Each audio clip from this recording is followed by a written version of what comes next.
15 years ago, my name was Lucas Almeida. I was 20 years old with no money, no job to lean on, and almost no reason left to believe I would ever become anything. I'd come to a small town in Pennsylvania because I heard a construction company was hiring an office assistant. I carried an old backpack, a few changes of clothes, a recommendation letter, and the naive hope that if I just worked hard enough, life would finally open a door for me. That door slammed shut before I even reached it. The position had already been filled. I spent the next 3 weeks knocking on every possible door in town.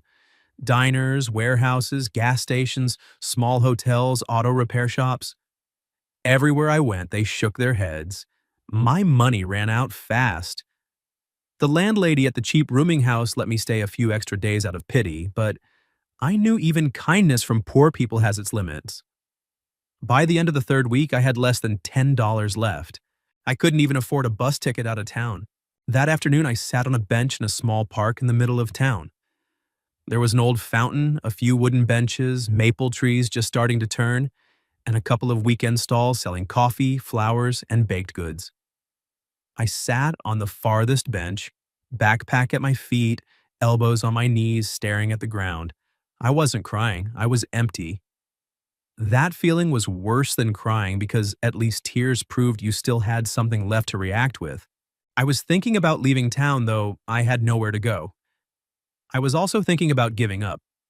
Not in a dramatic way, just quietly disappearing from every expectation I had ever had for myself.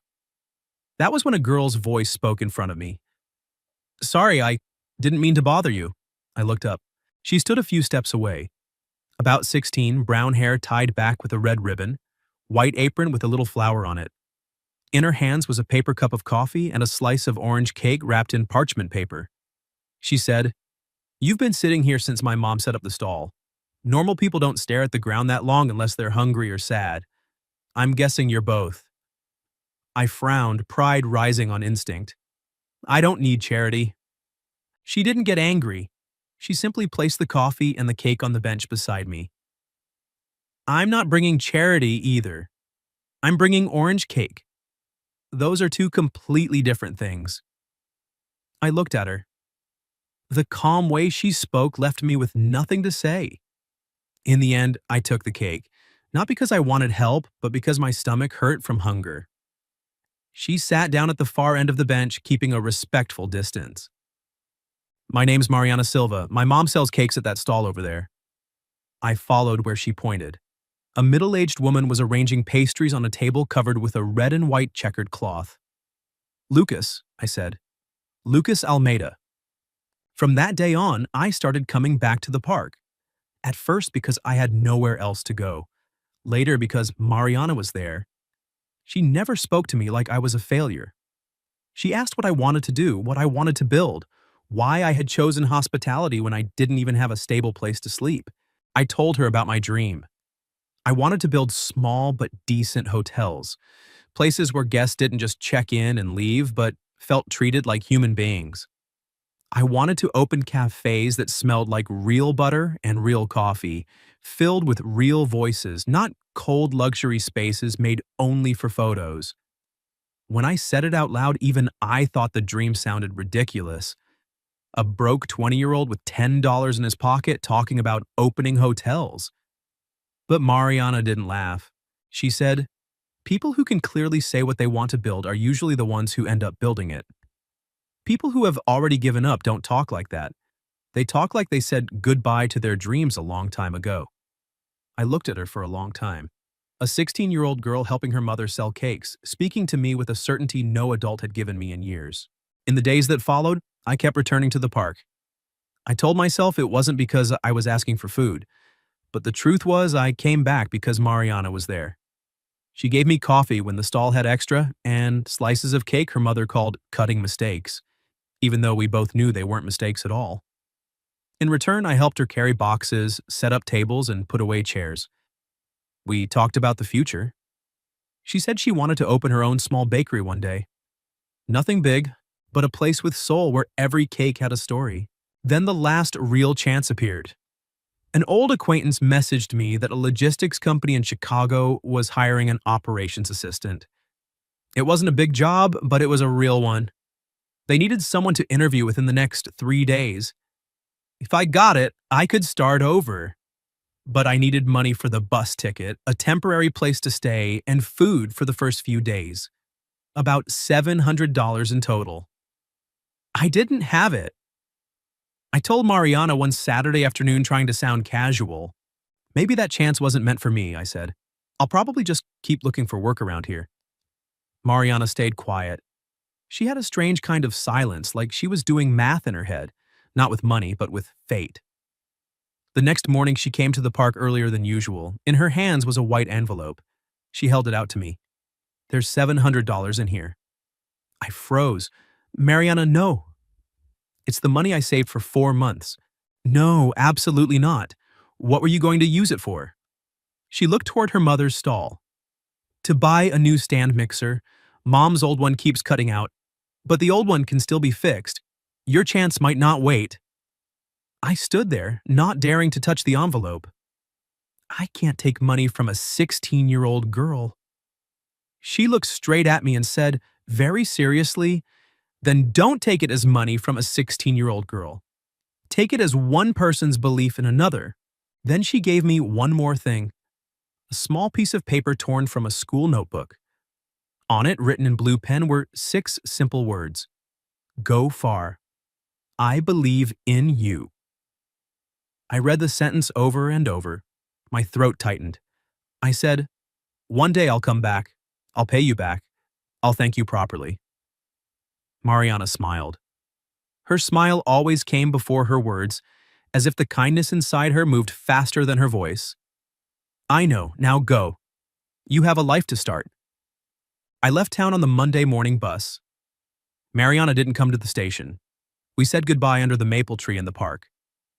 I carried my old backpack, $700, a slice of orange cake her mother had wrapped for me, and that small piece of paper with 6 words.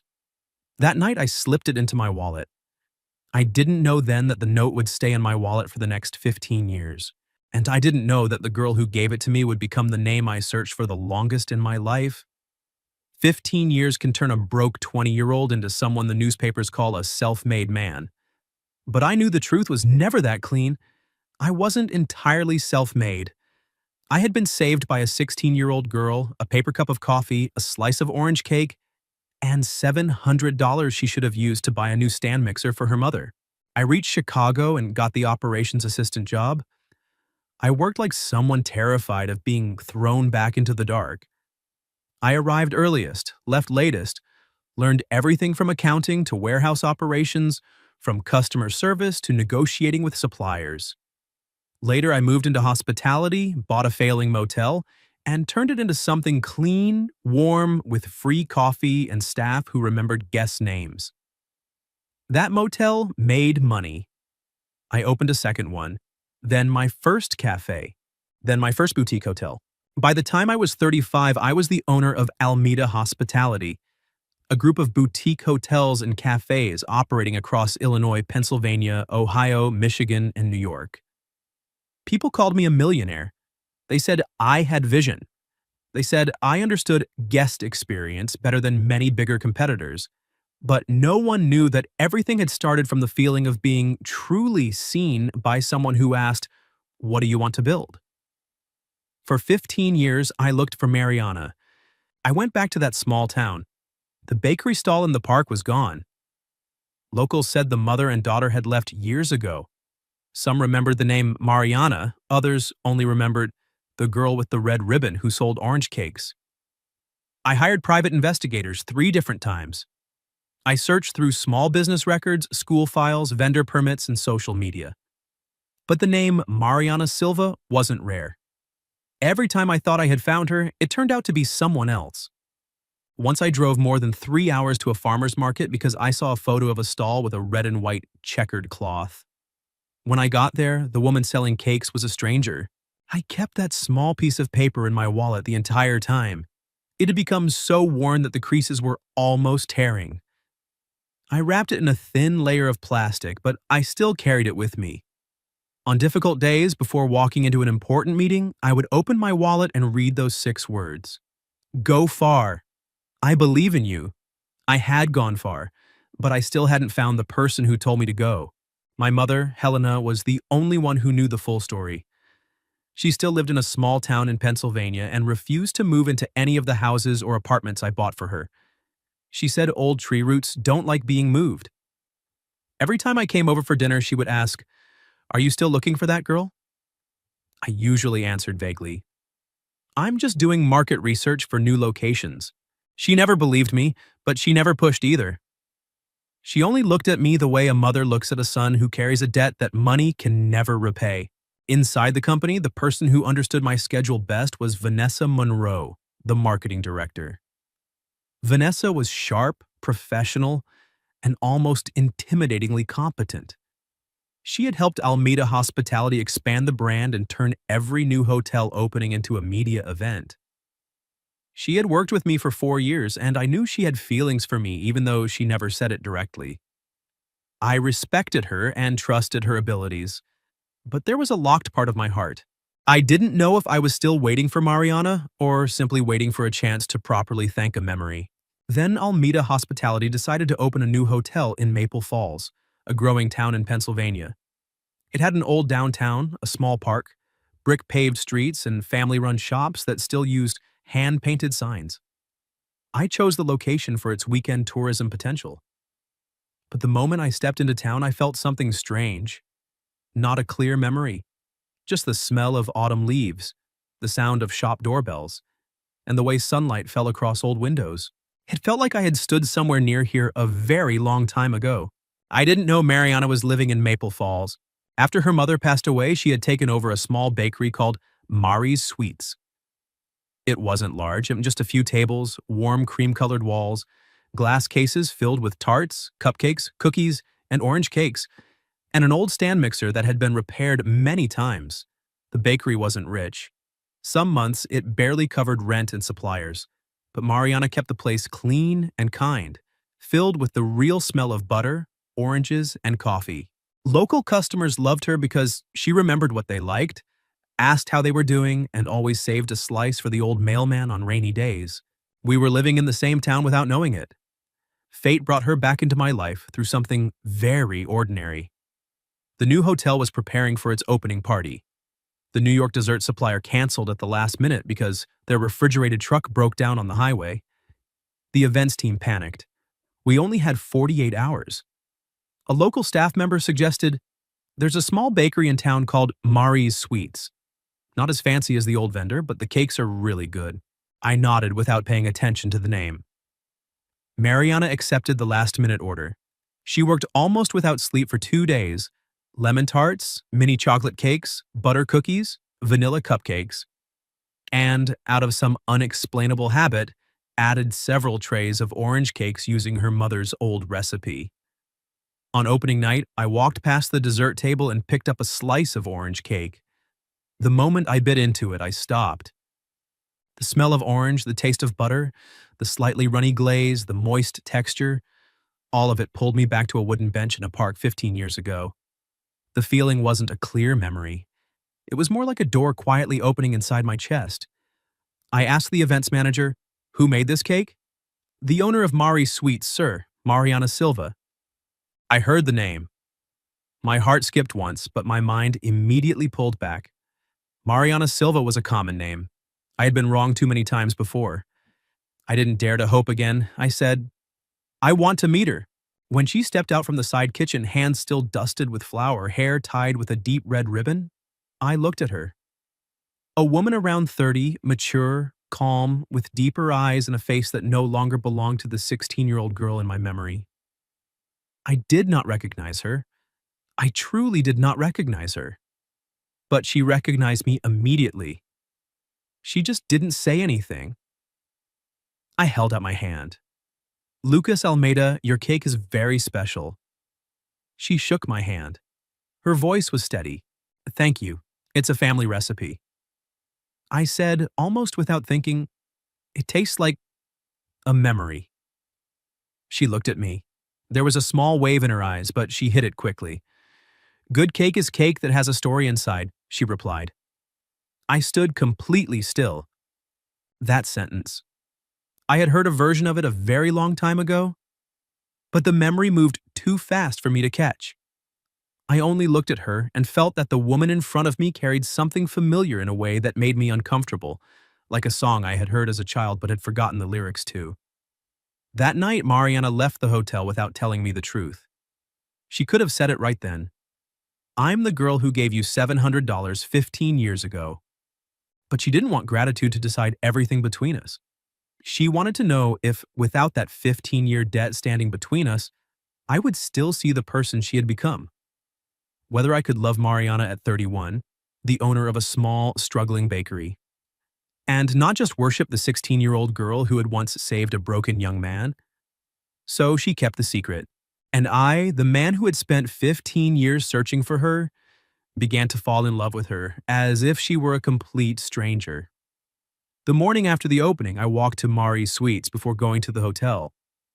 I told myself I was only checking on the local supplier and thanking her for saving the event. But when I stood in front of the glass door and smelled butter, coffee, and warm orange, I knew I was lying to myself. Mariana was behind the counter, carefully decorating a small cake. She looked up when the bell above the door rang. "Good morning," she said. "Would you like to order more cakes for the hotel?" "No, just a coffee, if you have it." "We do. Sit anywhere you like." I chose the table near the window. She brought the coffee and placed a small slice of orange cake beside it. "I didn't order cake. This one was cut uneven. It can't be sold." I looked at the perfectly sliced piece on the plate. Where exactly is it uneven? In the baker's pride. I laughed. The sound surprised me.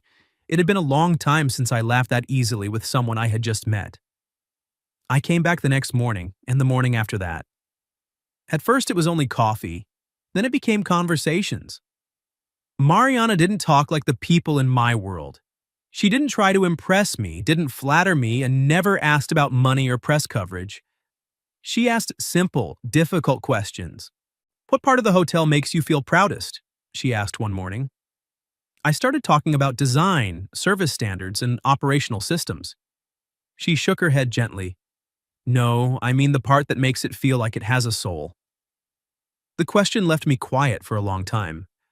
Very few people had ever asked me about the soul of what I built. Most only asked about occupancy rates, average daily rate, and profit margins. I told her about the cafes inside my hotels, how staff were trained to remember returning guests' names, and how we tried to work with local bakers instead of using frozen products whenever possible. I told her that when I was 20, I had once been hungry in a park and a single slice of cake had made me believe people could still be kind. Mariana listened.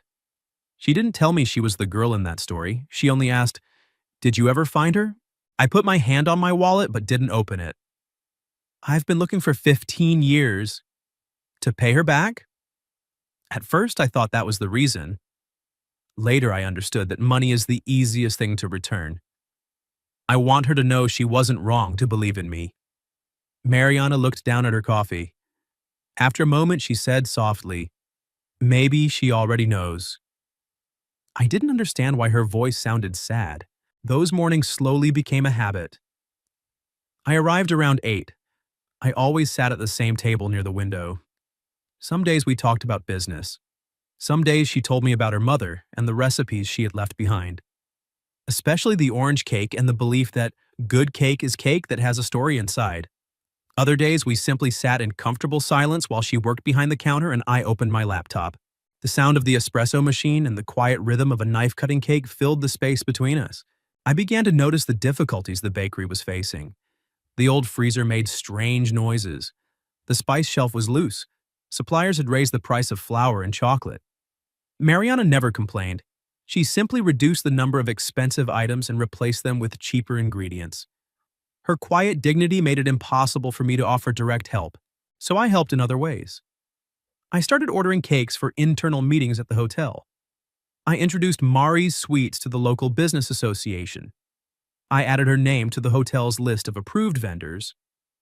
When a partner asked where to order desserts for a conference, I recommended her. I never told her what I was doing. I didn't want her to feel like she was receiving charity. But she noticed anyway. One morning, beside my usual coffee and orange cake, there was a small folded note. Thank you for the things you think I don't see. I read the sentence twice. The handwriting slanted slightly to the right, steady and soft at the same time. A strange feeling moved through me. The handwriting looked familiar, but I couldn't place where I had seen it before. That night, I slipped the note into my wallet, next to the old piece of paper from 15 years ago, still not realizing the two handwritings were the same. The feeling between us grew slowly, but it was clear.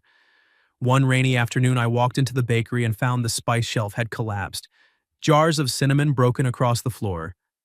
Mariana told me not to come in because of the glass. I came in anyway and started picking up the larger pieces. You don't have to do this, she said. I know. She went very still. I didn't understand then why those two words made her look at me for so long. Only later did I learn that 15 years ago she had said almost the same thing when she handed me the envelope. We cleaned the floor together, then sat side by side at the counter watching the rain fall against the glass.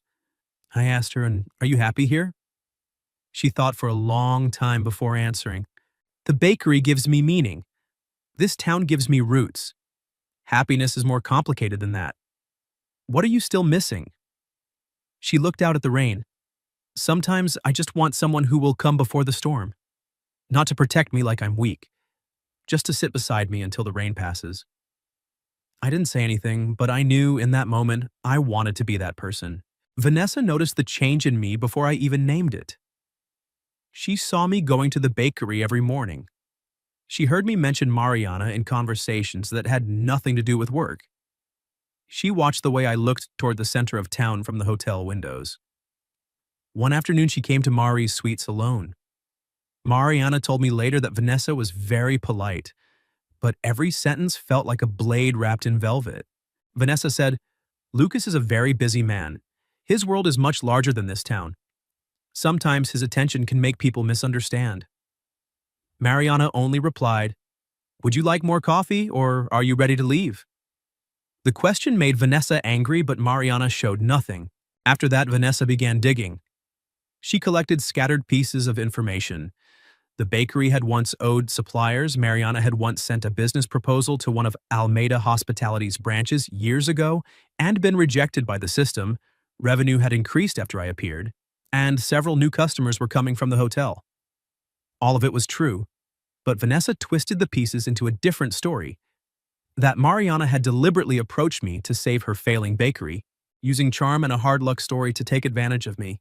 When Vanessa placed the file on my desk, I made the biggest mistake of all. I didn't ask Mariana. I trusted the cold silence of papers more than the eyes of the woman who had looked at me with truth for weeks. I didn't get angry. I simply withdrew. That was the crueler thing to do. I still came to the bakery, but I spoke less. I still drank the coffee, but I didn't stay long. I still looked at Mariana, but I avoided her eyes. She noticed immediately. One morning she placed the coffee in front of me and asked quietly, "Is something wrong?" I looked at the cup. No, just work. It was a cowardly lie. Mariana didn't push. She only nodded and returned to the counter. Her calm acceptance hurt me more than if she had demanded an explanation, because a part of me wanted her to defend herself even though I hadn't accused her yet. I wanted her to break the distance I had created, but Mariana was no longer the girl who gave trust for free at 16. At 31, she no longer wanted to beg anyone to believe in her. The charity event for the new hotel was held on Friday night. It was meant to raise funds for local vocational training programs. Business owners, local journalists, city council members, and the entire Almeida hospitality team were there. Mariana had been hired to provide all the desserts. She arrived early and arranged everything herself. Lemon tarts, chocolate mini cakes, butter cookies, vanilla cupcakes, and, following a habit she couldn't explain, placed several trays of orange cakes right in the center of the table. I wasn't there at the beginning. I had flown to Detroit to sign a contract and wasn't expected back until the next morning. Vanessa was in charge of the event. Around 9 o'clock, Vanessa stepped onto the stage to give a speech. She began with the usual beautiful words about kindness, opportunity, and social responsibility. Then her tone changed. "We all want to believe in touching stories," Vanessa said. "But sometimes, behind those stories is calculation. There are people who see a large company, a successful man, an opportunity to gain something, and then wrap themselves in a pitiful appearance to step inside. The entire room went silent. Mariana was standing beside the dessert table. She understood immediately. Vanessa never said her name. She didn't need to. She spoke about a small bakery that once owed suppliers, someone who had once tried to approach the company, and someone whose revenue suddenly increased after becoming close with the hotel's leadership. Every sentence was vague enough to avoid a lawsuit, but clear enough that every pair of eyes slowly turned toward Mariana. People began whispering. Some looked at her with pity, others looked uncomfortable but said nothing. The room had turned into a circle of judgment. Mariana didn't argue, she didn't cry, she didn't explain. She simply placed the tray she was holding onto the table, took off her gloves, picked up her bag, lifted her head, and walked out. She didn't rush. She didn't lower her gaze. She gave Vanessa no satisfaction of seeing her break. She left the event with every ounce of her dignity still intact. A young staff member named Raphael had recorded the end of Vanessa's speech on his phone. Not out of curiosity, but because he felt what was happening was wrong and wanted proof. I returned to the hotel late Sunday night. Raphael sent me the video. I watched it once, then a second time, then a third. Every time I reached the part where Mariana put down the tray and walked out of the room with her head held high, the shame inside me grew heavier. Not only because I hadn't been there to protect her, but because I had done almost the same thing Vanessa did. I had judged her in silence based on pieces of paper I never verified, without giving her a chance to speak. I called Vanessa at nearly 2 in the morning. Explain the video. She stayed quiet for a few seconds. I was only protecting the company. No, you humiliated someone in front of a room full of people. Lucas, didn't you see? She approached you for her own benefit. Tomorrow morning, I want every single piece of information you gave me to be reviewed by legal. Every single one. The next morning, I went through everything Vanessa had collected. It only took one session for the entire story to fall apart. Mariana's old email was a normal business proposal she had sent to several companies years ago. It had simply been filtered out by the system. The bakery's debt was old debt that Mariana had been paying off little by little on her own. The increase in revenue wasn't because she was using me. It was because the new hotel had brought more visitors to town, and because I had quietly introduced her to people. Every conversation Vanessa had used had been taken out of context. Vanessa hadn't completely invented anything. She had done something more dangerous. She had used fragments of truth to build a complete lie. I went straight to Mari's suites. The door was closed. The lights were off. The tables and chairs inside had been neatly stacked. I knocked, but no one answered. An older woman from the shop next door told me Mariana had stopped by yesterday, returned the keys, and said she would be leaving town in 3 days to take a job at a larger bakery in Boston. I felt something drop inside my chest. I drove back to the hotel and began checking every document Vanessa had given me. By late morning, the truth was completely clear. I called an emergency meeting with the board. Vanessa was removed from all projects and later asked to leave the company. I didn't make a public spectacle of punishing her. I had never enjoyed humiliating people, even those who had humiliated others. But the consequences were real, clear, and irreversible. Still, dealing with Vanessa didn't bring Mariana back. I called her. She didn't answer. I texted. No reply. I went to the bakery again. Empty. I asked her friends. All they knew was that she was planning to take the night bus to Boston on Wednesday. Before going to the bus station, I drove to my mother's house. I needed to tell her everything. Maybe because she was the only person who knew how long I had been searching for the girl from years ago. Maybe because deep down I felt that everything was finally connecting to the past, but one final piece was still missing. My mother listened quietly as I told her about Mariana, the bakery, the orange cakes, the line, "Good cake is cake that has a story inside," the red ribbon, and the thank you note with the slanted handwriting. When I mentioned the red ribbon, she suddenly stood up. She went into her bedroom and opened an old shoebox she kept on the top shelf of her closet. Inside were old photos, letters, and small things she had saved from the years when I was still poor. She took out a faded photograph. I kept this from when you first sent it home after you started working in Chicago, she said. I took the photo. It showed me at 20, thin, wearing an old jacket, backpack on my shoulder. Next to me was the bakery stall in the park with its red and white checkered cloth. Mariana's mother stood behind the counter. And at the edge of the frame, a 16-year-old girl with a red ribbon in her hair was smiling. I looked at the girl in the photograph. Then I thought of Mariana's face. The world seemed to stop. With shaking hands, I took out my wallet. I opened the innermost compartment and removed the 15-year-old note. Go far.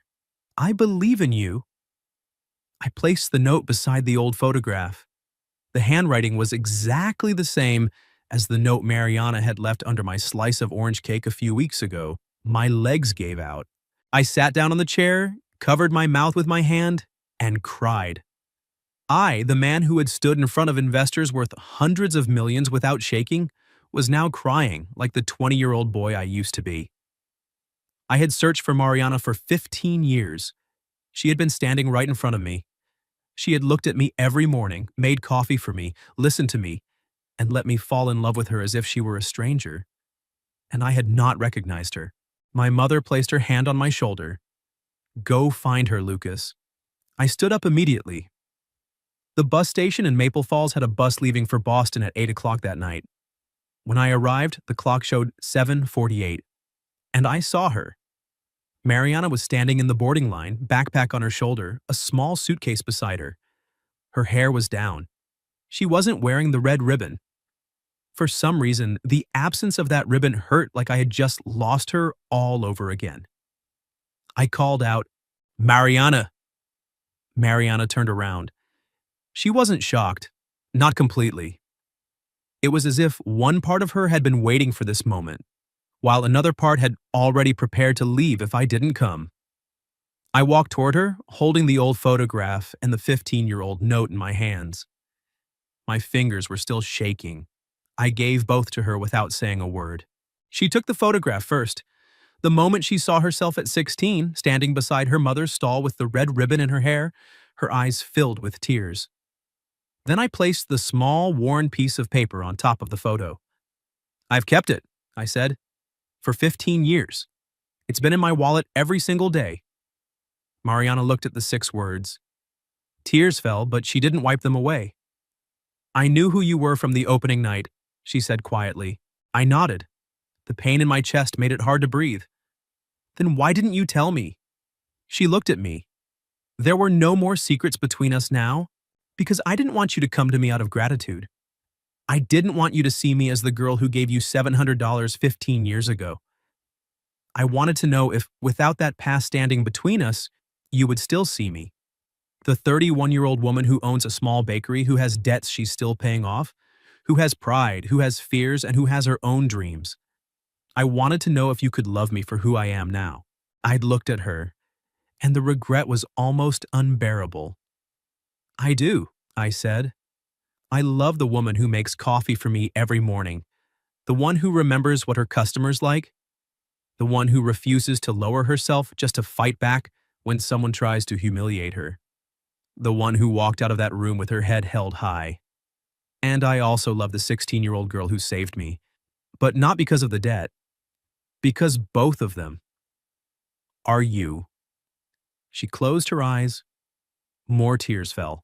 I continued, I'm sorry I didn't recognize you, but what I regret even more is that I didn't believe you when Vanessa gave me those papers. I forgot the very first lesson you taught me, to look at a person with trust before looking at them with fear.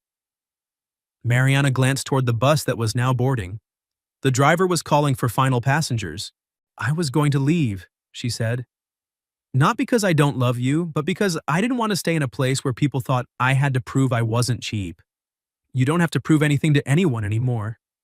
She looked back at me. And you? I held the note out to her. I already had my answer 15 years ago. I just took too long to understand that the person who wrote it was standing right in front of me. A small laugh escaped through her tears. You really searched for me all these years? Private investigators, farmers markets, small towns, old business directories, social media. I once drove 3 hours because I saw a stall with a red and white checkered cloth. You're an idiot. Yeah, I said, but a persistent one. She laughed again, then cried harder. I stepped closer but stopped before touching her. Can I hold you? Mariana looked at me for a long moment. Then she stepped forward and walked into my arms. We held each other in the middle of the small bus station, surrounded by the sound of the departure announcement, rolling suitcases, and people walking past. 15 years quietly closed inside that embrace. No more explanations were needed. The bus to Boston pulled away without her on it. 3 weeks later, I held a proper reopening event for the cafe inside the Maple Falls Hotel. This time, I didn't keep the story quiet. In front of the staff, partners, and townspeople, I showed the old photograph on a large screen. I said, when people look at me, they see a successful businessman. But everything I have today began on a day when I was hungry, hopeless, and a 16-year-old girl brought me a cup of coffee, a slice of orange cake, and every dollar she had saved. When the whole world saw me as a failure, she looked at me like someone who still had a future. I looked at Mariana sitting in the front row. She didn't save me with money, she saved me with belief. And sometimes having just one person believe in you is enough to keep you from giving up. I didn't propose that day. I didn't want to turn the moment into a performance. I simply made the truth public, apologized to Mariana in front of everyone for letting her be hurt, and thanked her, openly, for changing my life 15 years ago. After that, our love grew slowly but steadily. I never asked her to close the bakery and step into my world. Instead, I helped her expand Mari's Sweets in the way she wanted. Still handmade, still filled with the real smell of butter and oranges, still a place where people felt like they were coming home. She also stepped into my company, but not as Lucas Almeida's woman. She became an advisor for the bakery section across all our cafes, gently reminding me that no matter how big a brand became, it should never lose the small soul it started with. 6 months later, we opened a free vocational training center in Maple Falls for teenagers from difficult backgrounds, unemployed adults, and anyone who needed a second chance. We taught baking, coffee making, small hotel operations, basic financial management, and interview skills. The name of the program was simple: One Slice of Cake. On the main wall of the center, we hung the old photograph in a light wooden frame. Below it was a single line: a small act of kindness can change an entire life. As for the 15-year-old note, Mariana refused to let me keep carrying it in my wallet anymore. She said it had already endured enough sweat, time, and stubbornness from me. We preserved it between 2 sheets of protective glass and placed it in the office at the center. The 6 words were still there, slightly faded but still readable. Go far. I believe in you. One afternoon I asked her, if you could go back to when you were 16, would you still give me the $700? She looked at me and smiled. Yes. Even knowing it would take me 15 years to recognize you? I would have added a 7th sentence. What would it say? She tilted her head, her eyes both teasing and gentle. Look more carefully. I laughed and pulled her into my arms. And I understood then that our story was never just about a successful man finding the person who once saved him. It was about kindness that doesn't disappear after it's given.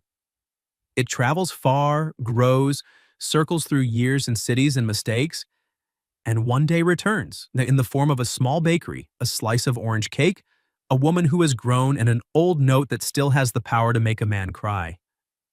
I had gone far. But in the end, every road still led me back to the first person who believed I could.